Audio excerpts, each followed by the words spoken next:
Рада всем, кто зашел на мой рукодельный канал. С вами Любовь. Сегодня в работе большая джинсовая сумка на молнии. Если вам интересна эта тема, на моем канале есть еще видео по пошиву сумок. Ссылку оставлю. Заходите, смотрите, выбирайте на свой вкус.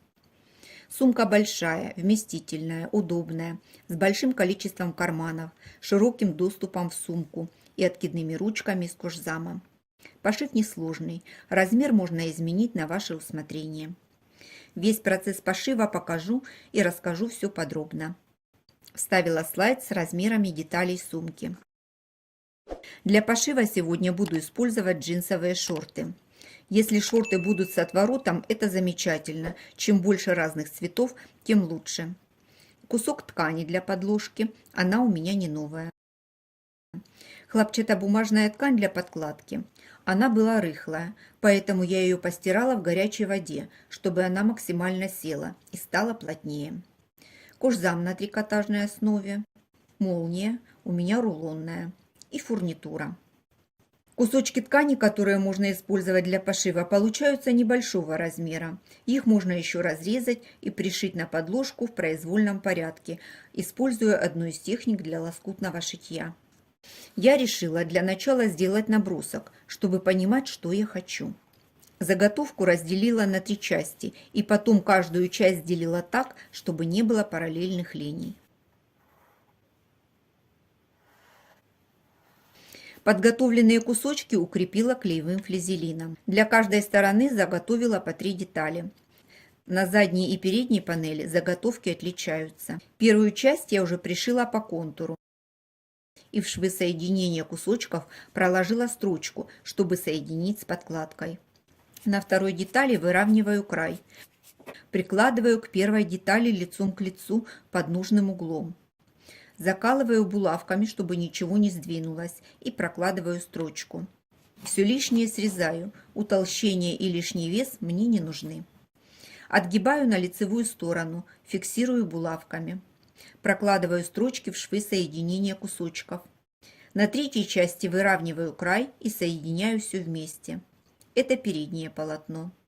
Все части соединила и проложила отделочные строчки контрастной нитью. Хочу показать, как можно использовать ткань, на которой был отворот. Я ее пришила целым куском. По границе цветов проложила отделочную строчку. Визуально это смотрится, как собранное из 2 кусков разного цвета. Это заднее полотно сумки. Собрано оно по тому же принципу, но рисунок отличается. С обратной стороны это выглядит таким образом. Мне с подложкой проще ориентироваться с размером и прямыми углами заготовок. Не обязательно повторять мое полотно. Например, если вам нравятся джинсовые карманы, можно пришить карман и от него в стороны добавлять куски разного цвета и формы, пока не заполнится вся подложка. С каждой стороны от шва соединения я проложила отделочную строчку контрастной нитью. Использовала для этого лапку-окантовыватель, или еще ее называют лапка для обработки срезов. Думаю, ее знают все. Это лапка с металлической пластиной, которая регулирует край ткани. Для тех, кто не знает, покажу, как с помощью такой лапки можно проложить ровные строчки на одинаковом расстоянии от шва. Соединила 2 детали. Выровняла припуски. Разложила их в разные стороны. Подвожу ткань под лапку так, чтобы пластина попала в шов соединения деталей.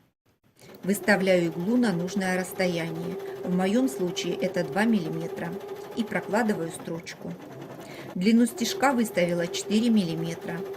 Крупная строчка в отделке смотрится эффектнее.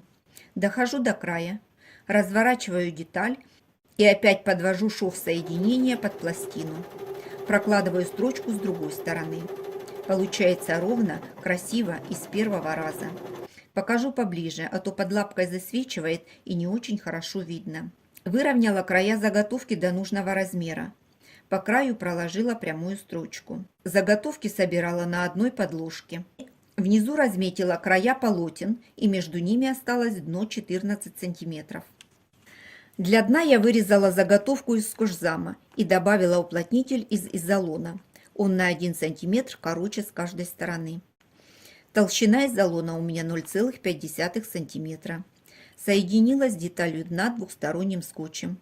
Кожзам можно смело заменить на плотный джинс.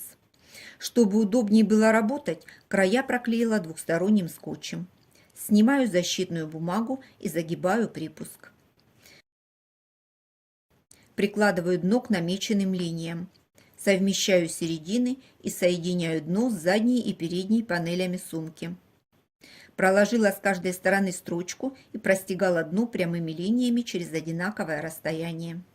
Вот такая получилась изнанка заготовки. Если сложить заготовку пополам, должны получиться прямоугольники 6,5 со стороны кожзама и 7 см к боковой панели. Там прибавляется припуск на шов. Длина заготовки по боковой стороне 42 см. На передней панели разметила прорезной карман в рамку. Полотно собрано из большого количества деталей, и накладные карманы, на мой взгляд, будут смотреться наляпанно. Вырезала рамку из кожзама в 2 слоя. Соединила их между собой двухсторонним скотчем. Длина рамки 25 см, ширина 4 см. Внутри прямоугольник шириной 1 см. По краю проклеила двухсторонний скотч, снимаю бумагу, совмещаю середины и приклеиваю к основной детали. По контуру проложила строчку. Делаю разрез по центру и выравниваю середину так, чтобы края ткани не выглядывали за рамку. Беру молнию длиной чуть больше рамки. Края проклеиваю двухсторонним скотчем, снимаю бумагу и накрываю сверху основной деталью. Выравниваю молнию по центру и приклеиваю. Переворачиваю наизнанку. На нижний край молнии приклеиваю скотч. Беру мешковину кармана. У меня она сшита с подзором. Это верх. Прикладываю нижний край мешковины лицевой стороной вниз. Совмещаю срез с краем тесьмы на молнии и приклеиваю. Верхний край мешковины соединяю с верхним краем молнии. Фиксирую булавками. Поднимаю мешковину кармана вверх и прокладываю строчку по нижнему краю рамки. Затем мешковину опускаю вниз, расправляю ее в нужное положение и прокладываю строчку по боку, длина молнии и второй бок. По низу и верху проложила по одной строчке, по бокам прошла 2 раза. Делать это нужно аккуратно, в ручном режиме, чтобы не сломать иглу. Проверяю, вход в карман есть, все пришито правильно. Отгибаю одну сторону и прокладываю строчку по боковой стороне кармана. С другой стороны делаю все так же. Срезы обрабатываю зигзагом. Покажу, как сделать держалку на бегунок молнии. Выбираю форму держалки, краю в зеркальном отражении со сгибом. Края проклеиваю скотчем. Внутрь вкладываю кусочек поролона. Одеваю бегунок.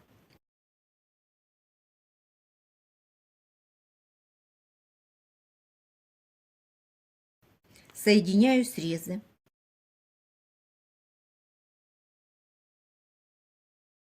Прокладываю строчку как можно ближе к краю. Вот такая держалка у меня получилась. Можно одевать на молнию. Для ручек вырезала прямоугольник из кожзама шириной 7 см. Взяла репсовую ленту шириной 2,5 см. Она придаст прочность ручкам. Соединила ее с полоской драпа. Кладу по центру заготовки. Одеваю полукольцо. Загибаю тонкий край внутрь. Дальше загибаю край с каждой стороны и фиксирую зажимом. Так прохожу по всей длине.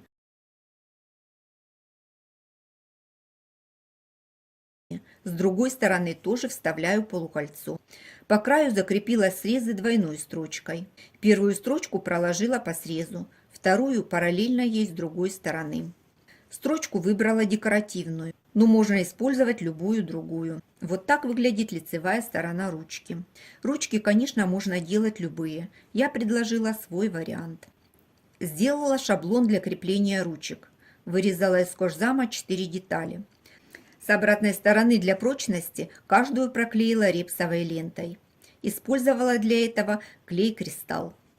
Разметила место для крепления ручек. От центра отложила по 8 сантиметров в каждую сторону и от верхнего среза 7 сантиметров. Повернула ручку лицевой стороной кверху, вставила крепление. Прикладываю по центру разметки и пришиваю. Сначала проложила строчку по контуру, затем под кольцом ручки. С обратной стороны для прочности подложила кусочки джинсовой ткани. Давно хотела сшить сумку с откидными ручками. Продолжение пошива смотрите во второй части. Ссылку на него оставлю в описании под видео.